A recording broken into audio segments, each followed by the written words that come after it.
दूसरा इतिहास अध्याय 35। योशिया का किया हुआ फसह।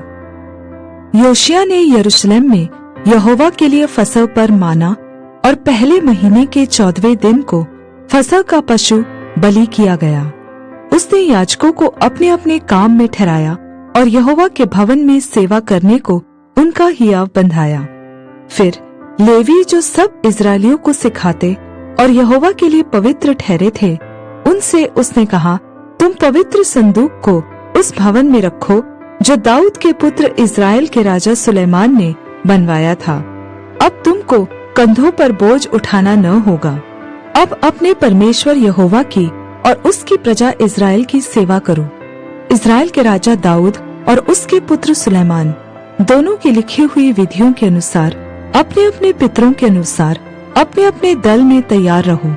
तुम्हारे भाई लोगों के पितरों के घरानों के भागों के अनुसार पवित्र स्थान में खड़े रहो, अर्थात उनके एक भाग के लिए लेवियों के एक एक पितर के घराने का एक भाग हो।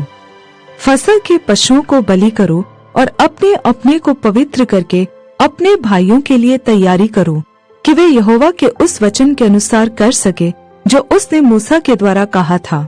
फिर योशिया ने सब लोगों को जो वहां उपस्थित थे 30,000 भेड़ों और बकरियों के बच्चे और 3,000 बैल दिए थे। ये सब फसह के बलिदानों के लिए राजा की संपत्ति में से दिए गए थे। उसके हाकिमों ने प्रजा के लोगों, याजकों और लेवियों को स्वेच्छा बलियों के लिए पशु दिए। और हिल्किय्याह, जकरिया और यहीएल नामक परमेश्वर के भवन के प्रधानों ने याजकों को 2,600 भेड़ बकरियां और 300 बैल फसह के बलिदानों के लिए दिए। कोनन्याह ने और शमाया और नतनेल जो उसके भाई थे और हशबिया, यीएल और योजाबाद नामक लेवियों के प्रधानों ने लेवियों को 5,000 भेड़ बकरियां और 500 बैल फसह के बलिदानों के लिए दिए। इस प्रकार उपासना की तैयारी हो गई और राजा की आज्ञा के अनुसार याजक अपने अपने स्थान पर और लेवी अपने अपने दल में खड़े हुए। तब फसह के पशु बलि किए गए और याजक बलि करने वालों के हाथ से लहू को लेकर छिड़क देते और लेवी उनकी खाल उतारते गए। तब उन्होंने होम बलि के पशु इसलिए अलग किए कि उन्हें लोगों के पितरों के घरानों के भागों के अनुसार दे, कि वे उन्हें यहोवा के लिए चढ़वा दे, जैसा कि मूसा की पुस्तक में लिखा है। और बैलों को भी उन्होंने वैसा ही किया। तब उन्होंने फसह के पशुओं का मांस विधि के अनुसार आग में भूंजा और पवित्र वस्तुएं हंडियों और हंडों और थालियों में सिझाकर फुर्ती से लोगों को पहुंचा दिया। तब उन्होंने अपने लिए और याजकों के लिए तैयारी की, क्योंकि हारून की संतान के याजक होम बलि के पशु और चर्बी रात तक चढ़ाते रहे।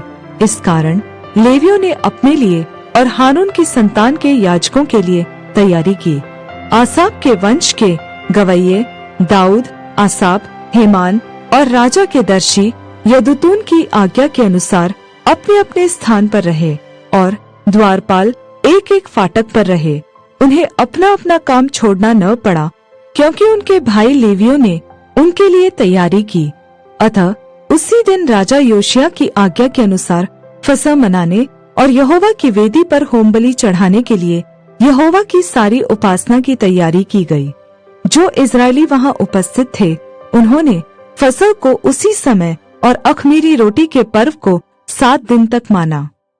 इस फसह के बराबर शमूएल नबी के दिनों से इस्राएल में कोई फसह मनाया न गया था, और न इस्राएल के किसी राजा ने ऐसा मनाया जैसा योशिया और याजकों, लेवियों और जितने यहूदी और इस्राएली उपस्थित थे उन्होंने और यरूशलेम के निवासियों ने मनाया।